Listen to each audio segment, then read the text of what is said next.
ఇక పత్రికల్లో వచ్చిన ప్రధానమైన వార్తలు చూద్దాం. ముందుగా నమస్తే తెలంగాణలో ఈ నగరానికి ఏమైంది? అటు పాలన మొత్తం గాలి కొదిలేశారు, ఇటు క్రైమ్ రేట్ పైకి పెరుగుతుందనే అంశం ప్రధానంగా నమస్తే తెలంగాణలో కనిపిస్తూ ఉంది. పత్తాలేని పోలీసు, జాడలేని జీహెచ్ఎంసీ అంటూ ఇటీవల జరుగుతున్న వరుస పరిణామాలు. హైదరాబాద్ రాష్ట్రానికి రాజధాని, రాష్ట్ర ఎకనామిక్ ఇంజిన్, తెలంగాణకు ఒక బ్రాండ్ ఇమేజ్ను తీసుకొచ్చిన హైదరాబాద్ అనేది కాంగ్రెస్ అధికారంలోకి వచ్చిన తర్వాత పూర్తిగా రోజు రోజుకు అన్ని రంగాల్లో కూడా వ్యవస్థలు దిగజారిపోతున్నాయనే అంశానికి సంబంధించిన కథనం ఇది. పాలన మొత్తం గాలికి వదిలేశారు, క్రైమ్ రేట్ రోజు రోజుకు కూడా పతాక స్థాయికి చేరుతోంది. ఇది అత్యంత ఆందోళనకరమైన అంశాన్ని ఇక్కడ ప్రస్తావిస్తున్న సందర్భం. పత్తాలేని పోలీసు, అలాగే జీహెచ్ఎంసీ కూడా పూర్తిగా చేతులు ఎత్తేసిందనే అంశం కూడా ఇక్కడ కనిపిస్తోంది.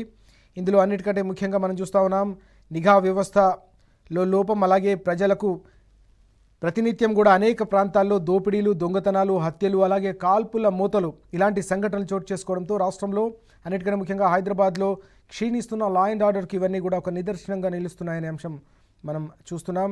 పెరిగిన ప్రమాదాలు, విద్యుద్ఘాతాలు, నేరాలు, ఘోరాలు, అలాగే భయంగా బతుకుతున్నారు ప్రజలు అనేది ప్రధానంగా మనకి ఇక్కడ కనిపిస్తోంది. దీనికి తోడుగా ఇటీవల కురుస్తున్న భారీ వర్షాల నేపథ్యంలో కూడా సాయంత్రం అయితే చాలు పూర్తిగా ప్రజలు నరకంగా మారుతున్న పరిస్థితి.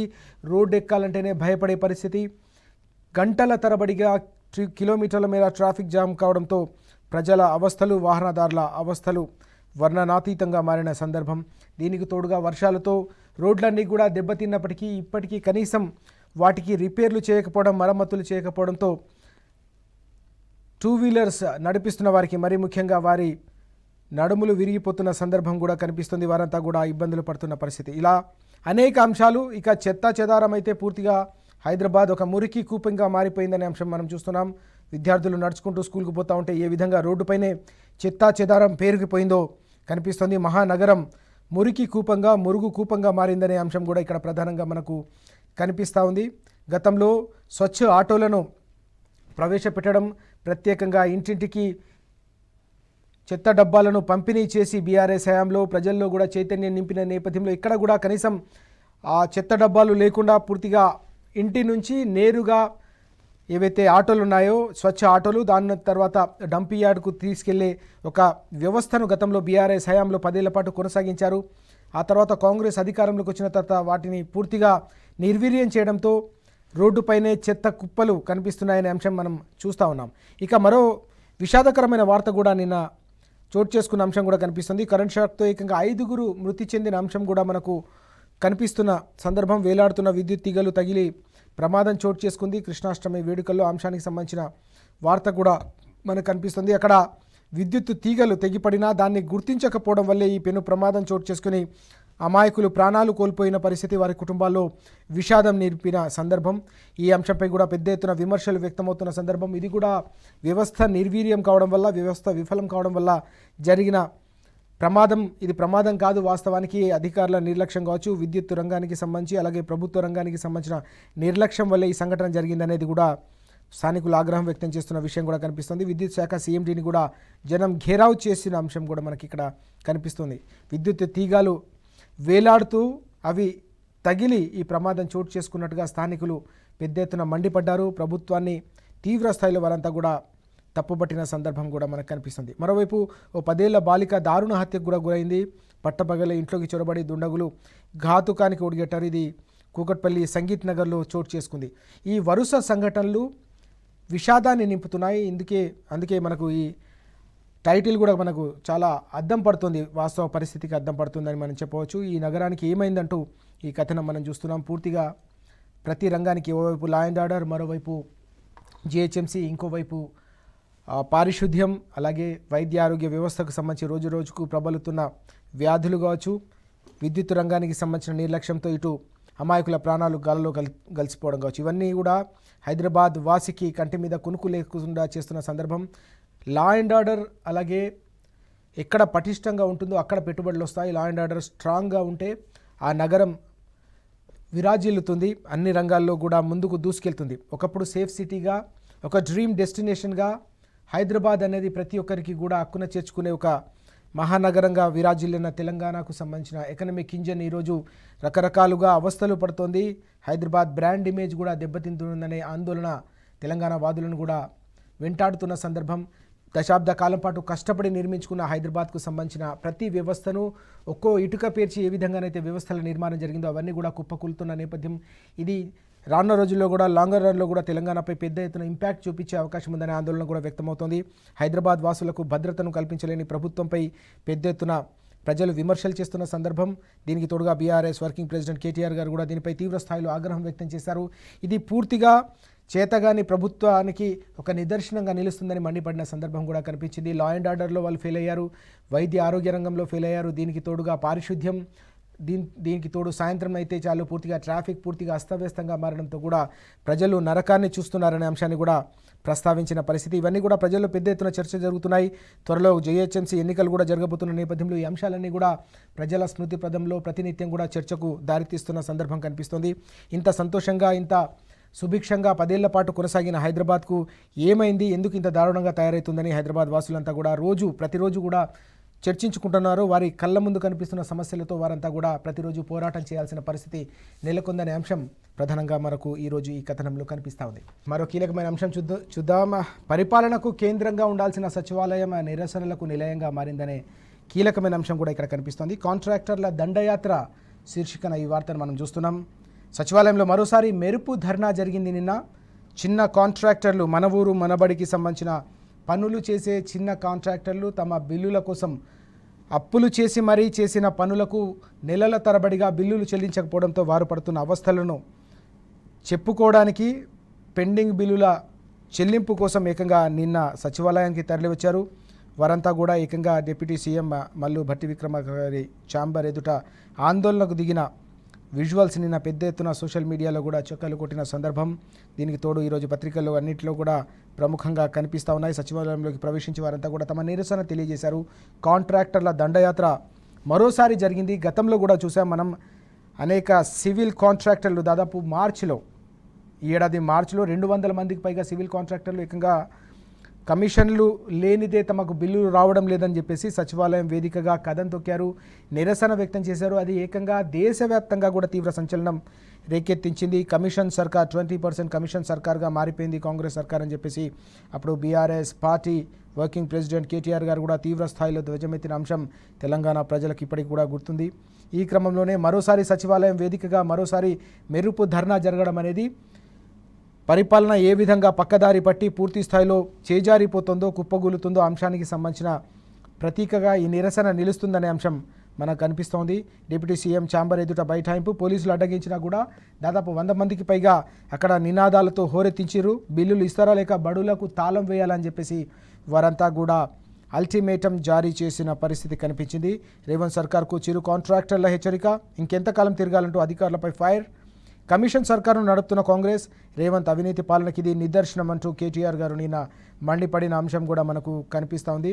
ఇది పూర్తిగా కూడా బడా కాంట్రాక్టర్లకు సంబంధించిన బిల్లులు అయితే చెల్లిస్తూ ఉన్నారు, 1000 కోట్ల కాంట్రాక్టులకు సంబంధించిన బిల్లులు అయితే చెల్లిస్తున్నారు. కానీ చిన్న కాంట్రాక్టర్లు తమ చిన్న పనులు చేసుకొని అప్పులు తెచ్చి మరీ పెట్టుబడులు పెట్టి పనులు చేసే మన ఊరు మనబడి కావచ్చు, ఇతర చిన్న సివిల్ కాంట్రాక్టర్లు ఎవరైతే ఉన్నారో వారికి సంబంధించిన బిల్లులు మాత్రం ఎందుకు చెల్లించట్లేదు అనేది ఇక్కడ ప్రధానంగా వస్తున్న ప్రశ్న. ఇది కేవలం పెద్ద కాంట్రాక్టర్లు కమిషన్లు ఇవ్వడం వల్లే వారి బిల్లులు క్లియర్ చేస్తున్నారు తప్ప చిరు కాంట్రాక్టర్ల గొంతు నొక్కేస్తున్నారు, చిరు కాంట్రాక్టర్లకు సంబంధించిన గొంతుకొస్తున్నారని వీరంతా కూడా ఆవేదన వ్యక్తం చేసిన అంశం నిన్న పెద్ద ఎత్తున సంచలనంగా మారిన అంశం కూడా కనిపించింది. మాట తప్పిన సర్కార్పై టీచర్లు కూడా పోరుబాట పడుతున్న అంశం కూడా మనం ఇక్కడ చూస్తున్నాం. ఇందిరా పార్క్ వేదికగా 23న వారు మహాధర్నాకు కూడా సిద్ధమైన సందర్భం కూడా మనకు కనిపిస్తూ ఉంది. నిన్న ఏ విధంగానైతే కాంట్రాక్టర్లు దండయాత్ర చేశారో ఆ విజువల్స్ కూడా మనకి ఇక్కడ కనిపిస్తూ ఉన్నాయి. పోలీసులు పెద్ద ఎత్తున అక్కడ ప్రవేశించి వారందరినీ కూడా బయటికి తీసుకెళ్లే ప్రయత్నం చేశారు. అయితే ప్రజాస్వామ్యబద్ధంగా తాము తమ గోడును వెల్లబేసుకునేందుకు మాత్రమే ఇక్కడికి వచ్చామనే విషయాన్ని వారు చెప్పిన సందర్భం. అయితే సచివాలయం వేదికగా వాస్తవానికి పరిపాలనకు, విధాన నిర్ణయాల రూపకల్పనకు, పాలసీ డెసిషన్స్కు, వాటి కార్యాచరణ సిద్ధం చేసేందుకు వేదిక కావాల్సిన తెలంగాణ సచివాలయం ఈ విధంగా నిరసనలకు, ఆందోళనకు వేదిక కావడం అనేది ఇప్పుడు తెలంగాణ సమాజాన్ని ఆలోచింపజేస్తున్న అంశం కూడా కనిపిస్తుంది. ఎందుకోసం ఈ పరిస్థితి తలెత్తిందంటే పూర్తిగా ప్రభుత్వ వైఫల్యం వల్లే అని ఇప్పటికే చర్చించుకుంటున్న అంశం కూడా మనం చూస్తూ ఉన్నాం. ఇక మరొక కీలకమైన అంశం కూడా ఇక్కడ మనకు కనిపిస్తోంది. ఏపీకి యూరియా మనకేదయ్యా అంటూ యూరియాకు సంబంధించి కొరత రాష్ట్ర రైతాంగాన్ని ఏ విధంగా పట్టిపీడిస్తుందో గత నెల రోజులకు పైగా మనం చూస్తున్నాం. ఇందులో భాగంగా ఏపీకి కేంద్ర ప్రభుత్వం యూరియాను కేటాయించడం, తెలంగాణకు మాత్రం మొండి చేయి చూపడంపై బీఆర్ఎస్ పార్టీకి సంబంధించిన సీనియర్ నాయకులు మాజీ వ్యవసాయ శాఖ మంత్రి సింగిరెడ్డి నిరంజన్ రెడ్డి గారు కూడా స్పందించారు. ఆ అంశానికి సంబంధించిన వార్తా కథనం కూడా మనం చూస్తున్నాం. 21లోగా 29,000 టన్నుల యూరియా ఇస్తామని ఏపీ మంత్రి లోకేష్కు కేంద్ర మంత్రి నడ్డా హామీ ఇచ్చారు. మరి తెలంగాణ మంత్రులు ఏం చేస్తున్నట్టని బీఆర్ఎస్ పార్టీ ఈరోజు ప్రశ్నిస్తున్న సందర్భం. కాంగ్రెస్ సర్కార్కు రైతుల కష్టాలు పట్టవా, రేవంత్ ప్రభుత్వ కాలయాపనపై విమర్శల వెల్లువ అంటూ ఈ వార్త కనిపిస్తుంది. నిధులు ఏపీకే వెళ్తున్నాయి, నీళ్లు ఏపీకే వెళ్తున్నాయి, చివరికి యూరియా కూడా ఏపీకే వెళ్తుందనేది ఇప్పుడు తెలంగాణ అన్నదాతలు కూడా అర్థం చేసుకుంటున్న సందర్భం. మరి ఏపీ మంత్రులు వెళ్ళి ఢిల్లీలో కేంద్ర ప్రభుత్వం మెడలు వంచి వారు తెచ్చుకునే ప్రయత్నం చేస్తూ ఉంటే కాంగ్రెస్కు సంబంధించిన తెలంగాణ మంత్రులు ఏం చేస్తూ ఉన్నారు, తెలంగాణ ఎంపీలు ఏం చేస్తున్నారు అనేది ఇక్కడ బీఆర్ఎస్ సూటిగా ప్రశ్నిస్తుంది. అన్నదాతల మనోగతాన్ని వారంతా కూడా వెల్లడిస్తున్న సందర్భం మనం చూస్తూ ఉన్నాం. ఓ రైతు పడుతున్న ఆవేదన కూడా ఇక్కడ మనం చూడవచ్చు. మహబూబాద్ జిల్లాకు సంబంధించి గూడూరు సిఐ కాళ్ళ మీద పడి రైతు తన ఆవేదన వ్యక్తం చేస్తూ ఉన్నాడు. మాకు ఎప్పుడు ఇస్తారని చెప్పేసి కటార్ సింగ్ ఆ సిఐ కాళ్ళ మీద పడి ప్రాధేయపడుతున్న అంశం మనకి ఇక్కడ కనిపిస్తుంది. ఏపీకి యూరియా పోతుంది, మరి మనకి ఎందుకు ఇవ్వలేకపోతున్నారు, ఎందుకు ఇస్తలేరని చెప్పేసి వీరంతా కూడా ఆవేదన ఆందోళన వ్యక్తం చేస్తున్న సందర్భం కూడా కనిపిస్తుంది.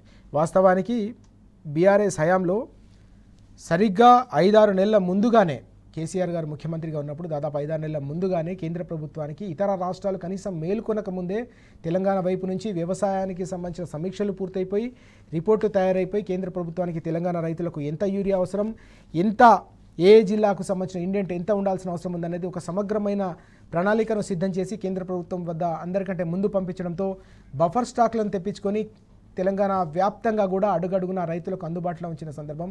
అందుకోసమే తెలంగాణ రైతుకు ఎప్పుడు కూడా యూరియాకు సంబంధించిన కష్టాలు కన్నీళ్లు ఏర్పడలేదు. కానీ ఈ 20 నెలల పాటు ఈ మధ్య కాలంలో అయితే మరీ ముఖ్యంగా ఆ సమస్య మరింతగా తీవ్ర రూపం దాల్చిన సందర్భం. ఈ క్రమంలోనే ఇది కాంగ్రెస్ సర్కారుకు సంబంధించిన వైఫల్యమని రైతాంగంతో పాటు బీఆర్ఎస్ తీవ్ర స్థాయిలో మండిపడుతున్న అంశం మనకు ప్రధానంగా ఇక్కడ కనిపిస్తోంది. నాడు సీజన్కు ముందే రాష్ట్రానికి యూరియా వచ్చే పరిస్థితి ఉండేది. మరి ఇప్పుడు ఎందుకు మీరు తెప్పించలేకపోతున్నారు, ఢిల్లీకి ఇన్నిసార్లు వెళ్తున్నారు కదా, మరి ఎందుకోసం మీరు ఢిల్లీ నుంచి తెప్పించుకోలేకపోతున్నారని నిన్న నిరంజన్ రెడ్డి గారు కూడా ముఖ్యమంత్రిని సూటిగా ప్రశ్నించిన అంశం కూడా కనిపిస్తుంది. ఎప్పుడు ఈ 2 లక్షల టన్నుల స్టాక్ ఉండేదనే విషయాన్ని కూడా ఆయన గుర్తు చేశారు.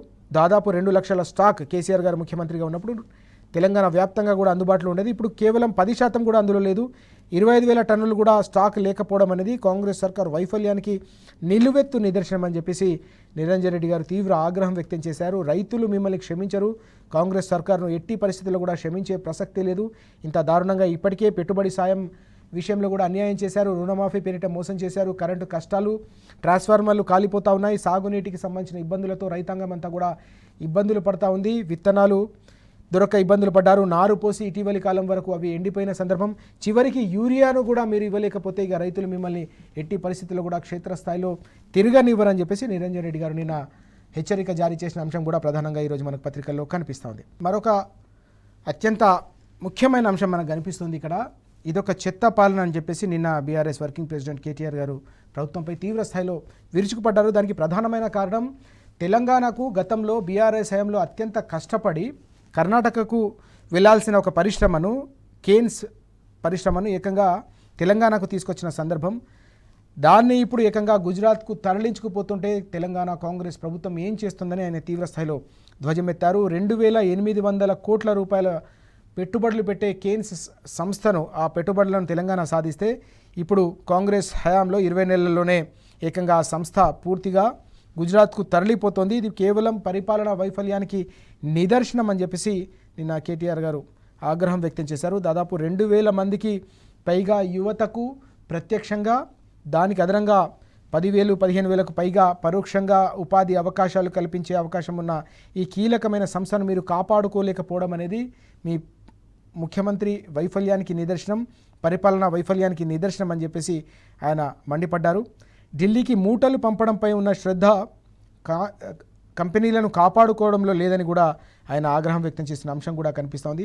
తెలంగాణకు రావాల్సిన భారీ పరిశ్రమలు కాంగ్రెస్ సర్కార్ అసమర్థత, నిర్లక్ష్యం వల్ల పొరుగు రాష్ట్రాలకు పారిపోతున్నాయి. రేవంత్ చేతగానితనంతోనే ఈ సంస్థ, సెమీ కండక్టర్లకు సంబంధించిన సంస్థ గుజరాత్కు తరలిపోయిందని చెప్పేసి నిన్న కేటీఆర్ గారు ఆగ్రహం వ్యక్తం చేసిన అంశం మనకు ప్రధానంగా కనిపిస్తుంది. దీంతోపాటు ఆయన మరొక కీలకమైన అంశాన్ని కూడా నిన్న ప్రస్తావించారు. ఆటో డిస్ట్రక్షన్ మోడ్లోకి తెలంగాణ వెళ్ళిపోయిందని చెప్పేసి కేటీఆర్ గారు స్పష్టం చేసిన అంశం కూడా కనిపిస్తోంది. రేవంత్ అధికారంలోకి వచ్చిన తర్వాత తెలంగాణ ఆటో డిస్ట్రక్షన్ మోడ్లోకి వెళ్ళిపోయిందని ఆయన విమర్శించారు. రాష్ట్ర ప్రగతిని పూర్తిగా పక్కన పెట్టి పాలనను గాలి కొదిలేసి విచ్చలవిడిగా తెలంగాణ సంపదను దోచుకోవడం, పదవిని కాపాడుకునేందుకు ఢిల్లీ పెద్దలకు మూటలు పంపడంలోనే నిమగ్నమయ్యారని చెప్పేసి కూడా నిన్న ఆయన ఫైర్ అయిన అంశం కూడా మనకు ప్రధానంగా ఇక్కడ కనిపిస్తూ ఉంది. ఇది వాస్తవానికి రాష్ట్రానికే కాదు తెలంగాణ యువతకు అన్నిటికంటే పెద్ద దెబ్బగా మనం భావించాల్సిన అవసరం ఉంది. ఇప్పటికే ఏఐ వంటి ఆర్టిఫిషియల్ ఇంటెలిజెన్స్ వంటి కొత్త సాంకేతిక పరిజ్ఞానాలు వస్తున్న నేపథ్యంలో ఉపాధి అవకాశాలు ఎలా ఉంటాయని యువత ఆందోళన వ్యక్తం చేస్తుంది. ఈ క్రమంలో ఉన్న ఉపాధి అవకాశాలకు గండి కొట్టడం, ఉన్న కంపెనీలను కూడా కాపాడుకోలేకపోవడం అనేది తెలంగాణ యువతకు పెద్ద ఎత్తున ఒక ప్రమాద సంకేతంగా కనిపిస్తోంది. తెలంగాణ వాస్తవానికి 10 ఏళ్ల పాటు ఒక పెట్టుబడులకు స్వర్గధామంగా, ఉపాధి అవకాశాలకు ఒక అక్షయ పాత్రగా తీర్చిదిద్దారు భారీ పరిశ్రమల శాఖ మంత్రిగా, ఐటీ పరిశ్రమల శాఖ మంత్రిగా కేటీఆర్ గారు. కానీ ఇప్పుడు ఆ పరిస్థితి పూర్తిగా మారిపోవడం, వ్యవస్థ పూర్తిగా కుప్పకూలడంతో తెలంగాణకు వచ్చిన పెట్టుబడులు కూడా పారిపోతున్న సందర్భం. కొత్త పెట్టుబడుల మాట దేవుడు, ఉన్న పెట్టుబడులు కూడా ఉండటం లేదనే అంశం ఇప్పుడు తెలంగాణ వ్యాప్తంగా కూడా చర్చకు దారితీస్తున్న పరిస్థితి. ఇక మరో కీలకమైన అంశం ఇంతకుముందు మనం చూసినాం, యూరియాకు సంబంధించి కేసీఆర్ గారిది ముందు చూపు, కాంగ్రెస్ది ఎదురు చూపు అంటూ నిన్న నిరంజన్ రెడ్డి గారు మండిపడిన అంశం కూడా మనకు కనిపిస్తుంది. నాడు సీజన్కు ముందే యూరియా రెడీ అయితే ఇప్పుడు పూర్తిగా స్టాక్ లేని పరిస్థితి, ఎక్కడికక్కడ పోలీసులను పెట్టి మరీ సరఫరా చేసే దయనీయమైన పరిస్థితి ఎందుకు తలెత్తిందో తెలంగాణ రైతాంగం కూడా అర్థం చేసుకుంటున్నారనే అంశాన్ని నిన్న ఆయన స్పష్టం చేశారు. రైతుకు ఎరువు లేదు, కంటి మీద కునుకు లేదని నిన్న తెలంగాణ వ్యాప్తంగా ఎరువు కోసం రైతులు పడుతున్న కష్టాలు, కన్నీళ్లు, పడుతున్న వర్షాలలో కూడా వారు పడుతున్న అవస్థలన్నీ కూడా మనకు ప్రధానంగా కనిపిస్తున్నాయి. ఇక మరొక కీలకమైన వార్త కూడా చూడొచ్చు మనం. సిద్దిపేట జిల్లా రంగనాయక సాగర్లోకి నిన్న కాళేశ్వరం జలాలు పరుగులు తీశాయి. ఇటీవల మాజీ మంత్రి హరీష్ రావు గారు సవాల్ చేసిన అంశం కూడా మనం చూసాం. మీరు ఒకవేళ మోటార్లు ఆన్ చేయకపోతే మేమే రైతులతో కలిసి ఆన్ చేస్తామని చెప్పేసి హెచ్చరించారు. ఈ నేపథ్యంలో ప్రభుత్వం దిగివచ్చి ఏకంగా బీఆర్ఎస్ హెచ్చరికతో దిగివచ్చిన సర్కార్ అంటూ ఈ వార్త కూడా కనిపిస్తోంది. కాళేశ్వరం జలాల పరుగులు, రంగనాయక సాగర్లోకి 3300 క్యూసెక్ల పంపింగ్, బీఆర్ఎస్ నాయకుల పూజలు, బీఆర్ఎస్కు లేఖ రాసిన హరీష్కు రైతుల కృతజ్ఞతలు అంటూ ఈ వార్త కూడా కనిపిస్తోంది. హెచ్చరిక చేస్తే తప్ప, రైతుల పక్షాన గొంతెత్తితే తప్ప కీలకమైన రిజర్వాయర్లను కూడా నింపడం లేదనే అంశాన్ని రైతాంగం కూడా గమనిస్తున్న విషయాన్ని మనం ఇక్కడ చూడవచ్చు. ఇక తెలంగాణ టుడే చూద్దాం. తెలంగాణ టుడేలో contractors stir at secretariat again అంటూ వార్త, నిన్నటి ప్రధానమైన అంశం మనం చూస్తున్నాం. పెద్ద ఎత్తున కాంట్రాక్టర్స్ అందరూ కూడా అక్కడికి వచ్చి ధర్నా నిర్వహించారు, నిరసన వ్యక్తం చేశారు. Congress has no mission no vision అంటూ నిన్న దీనిపై బీఆర్ఎస్ వర్కింగ్ ప్రెసిడెంట్ కేటీఆర్ గారు అలాగే హరీష్ రావు గారు కూడా స్పందించారు. ఆ అంశం కూడా మనకు కనిపిస్తూ ఉంది. అలాగే నిన్న జరిగిన కృష్ణాష్టమి సంఘటనలో జరిగిన విషాదకరమైన వార్త కూడా మనకు ప్రధానంగా కనిపిస్తూ ఉంది. ఇవి ఈరోజు పత్రికలో వచ్చిన ప్రధానమైన వార్తలు.